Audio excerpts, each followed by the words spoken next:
तर नमस्कार सगळ्यांना. आज मी करणार आहे मस्त असं मिरची आणि लिंबाचं लोणचं.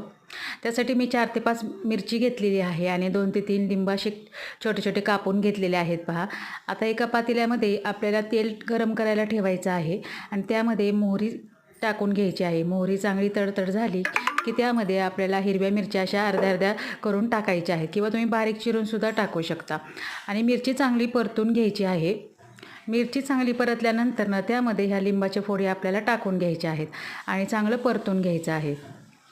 त्यानंतर चवीप्रमाणे मीठ घालायचं आहे आणि यामध्ये शेंगदाण्याचा असा जाडसर कूट घालून घ्यायचा आहे. त्यामुळे खूपच छान आपलं लोणचं होतं हे आणि फक्त 5च मिनिटात हे लोणचं तयार होतं.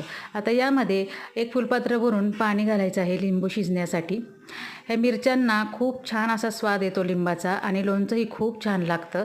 तुम्ही नक्की ट्राय करा. आवडल्यास लाईक आणि सबस्क्राईब जरूर करा.